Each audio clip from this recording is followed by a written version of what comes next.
In this video, we're going to discuss the success spiral. And I guess before we get going, I do need to give some credit to a guy named Frank Romano, who some of the success spiral, some of it's kind of based on some of his work.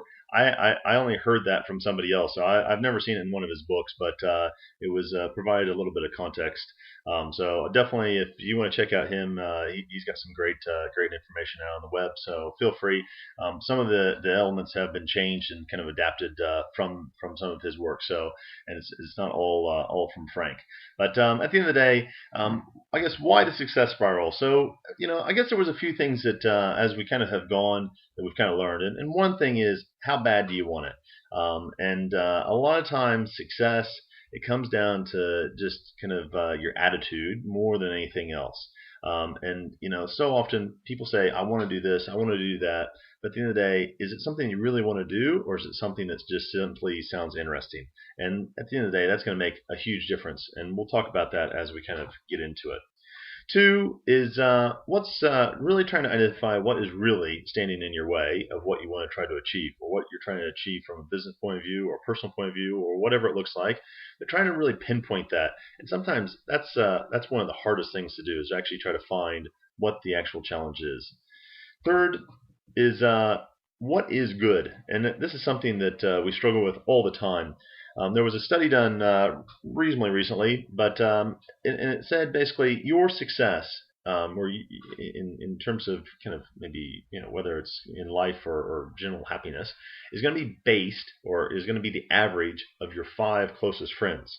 Now that's sometimes is a little bit of a scary thought, but if you think about yourself and you think about your friends and you think about their friends, think about it in that context, and that really comes down to more than just who your friends are, but it's where we set our benchmarks, and the people that are closest to us, or whether it's in a work context or a personal context, they're going to kind of have a lot of influence around how hard or how we look at things. So sometimes it's really important. It is often very important to step back and take a wider view of things, and that'll help us kind of expand what we think is often possible. Number 4 is at the end of the day, it starts with activity, and we'll talk about this once we get into the success spiral itself. But a journey starts with a single step, but unfortunately, doing nothing is still something. So often we say we want something to happen, but when you really sit down and look at it, we haven't actually done anything that's going to contribute to that success.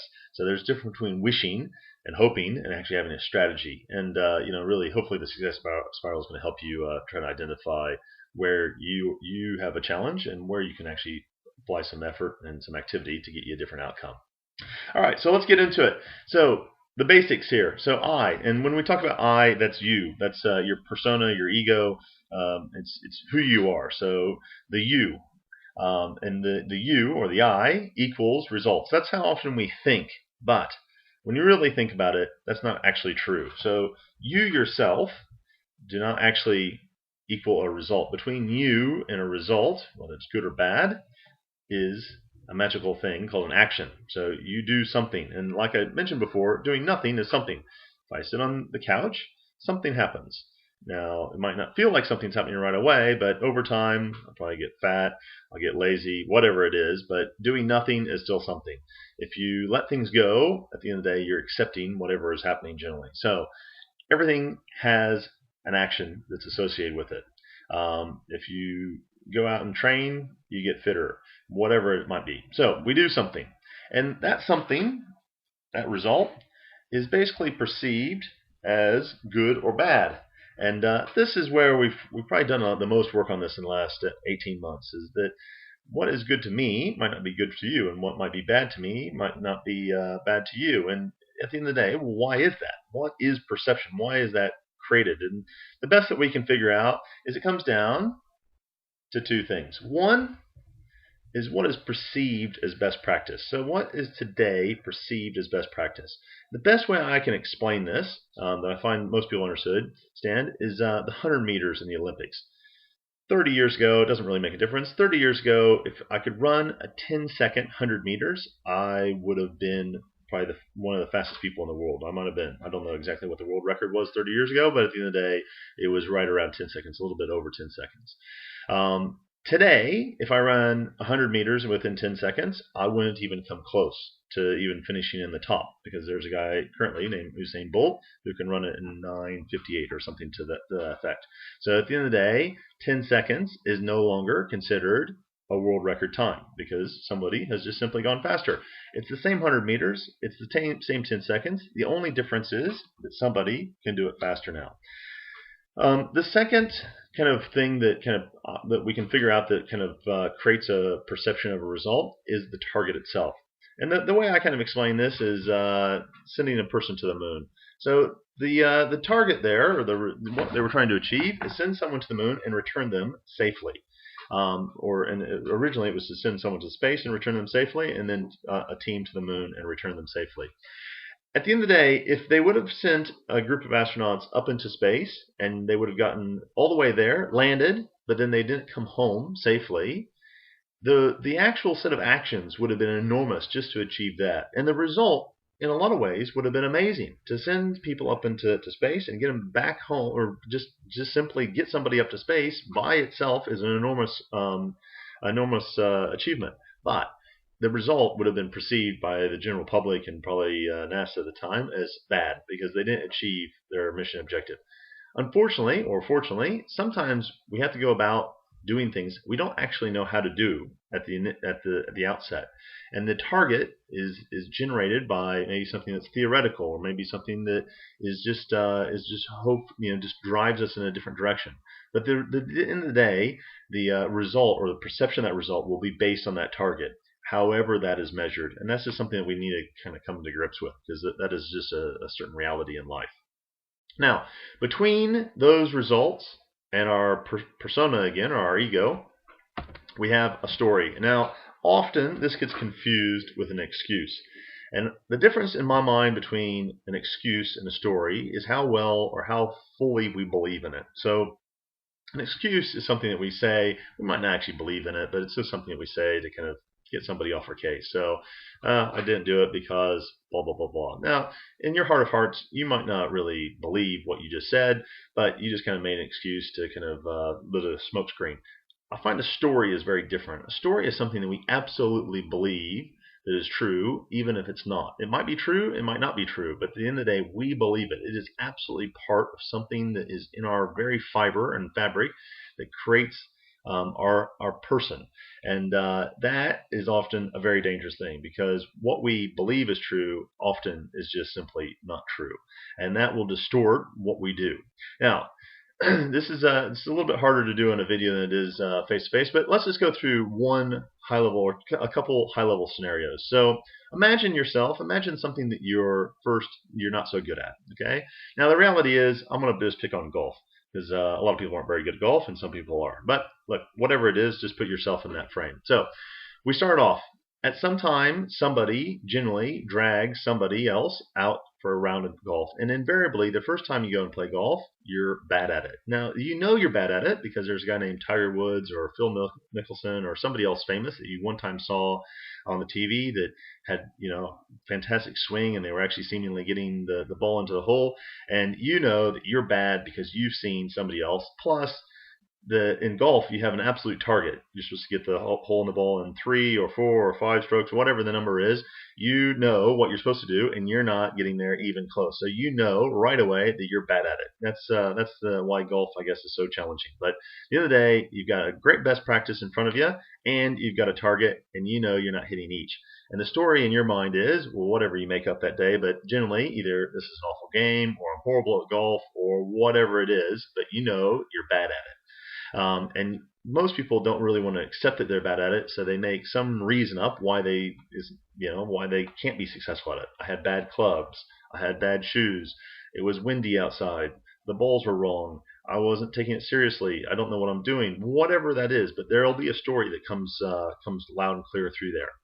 And at the end of the day, that will get fed in. So many months will go by, and then somebody else will force you to go golfing, or you'll be in a situation where you will need to go golfing. And now you've got a bit of a decision to make. Are you going to focus on being a good golfer, or are you going to just play around with it? Are you going to just kind of swing? Are you not really going to take it seriously? Are you not going to keep score appropriately? Whatever it is. And at the end of the day, now, because you've been playing around, the results are what? Even worse than they were the first time, which just confirms in your mind that you are bad at golf. And downward, the spiral goes down to the point where you try never to have to play golf ever again. Now, if we contrast that quickly with something that you're good at. So you go and you do it once. It doesn't make a difference what it was. Maybe it was cooking. Maybe it was whatever. It could be anything. And generally, people that perceive themselves or something that someone takes it seriously, when they first did it, they might not have been fantastic at it, but I find most times they were okay at it, or they perceived themselves as they had a chance. So they did it. And the results were, well, maybe not fantastic, but it was okay. And they knew it was okay compared to some other people they saw, or whatever. They actually came close to the target they were trying to achieve. And they said to themselves, and the story is very different than when they perceive it as bad. They go, well, this is possible. Like I'm not fantastic at it, but with a little bit of practice, with some skills, with some training, with some coaching, I could get better at this. And so they go and they do something, and the actions there are normally very different than my golf example. They're constructive actions. So they get a coach, they go out and practice, they break it down, they watch a video, whatever it is, they get some better equipment. And when they go back out, they've taken it just a little bit more seriously. Even if it take all the equipment and all that other stuff away from it, they just focus on it just 5% more. And you know what? Normally the results are just a little bit better. Again, they might not be fantastic at it. They might not be an absolute expert, but they're a little bit better. And that little bit better in the story in their mind is, I could be really good at this. And then they feed that back in, and it goes on and on. And that's the spiral element. So the spiral generally doesn't go around in the same plane. It normally goes up or it goes down. But that's the element of the success spiral. What I find is when we go into a business or an area or dealing with a person that is really generally not very successful, a few things kind of break down. This is where you're going to have to self-reflect. One, normally the story is all bad. There'll be a whole list of reasons why they can't be successful. The targets are wrong. The tools are wrong. They don't have the right information. They don't have the right number of people. It just goes on and on and on. And at the end of the day, as frustrating as that sometimes is, that is a story. People really believe that. So first and foremost, you got to change the story. Then you got to understand, well, what is the target? What are we actually trying to achieve? Is it possible? How do you go about it? How do we break it down? How do we break it down into bite-sized chunks? Which actually isn't normally that hard. And then probably the little bit harder bit is then trying to figure out, well, what actions in what order are actually going to get our outcome as quickly as possible. Because if someone has to go about something over and over and over, once people have tried a number of times and they haven't been very successful at it, normally they'll just quit. They'll stop and they'll go do something else. So we got to stop that. And again, that's why we try to create a fair amount of structure, getting people going. Because if they can feel that success and they can feel it kind of coming, and they see the light at the end of the tunnel, it normally gets them excited and away they go. And that's what, at the end of the day, that's what we want. So that's the success spiral. I hope that's helpful for you. And again, we've created a quick TCA around this, and really the couple things are really sit down and say, well, where am I achieving versus what other people are achieving, and why are they achieving what they are, and also what actions would need to be to change to potentially get a different outcome. That doesn't mean you have to throw away everything that you do today, but at the end of the day, what is different, and is some of that stuff transferable? Often more of it's transferable than we really appreciate. All right. Well, I hope that was helpful. And if you have any questions, please leave your comments and we'll get back to you. Thanks again. Bye.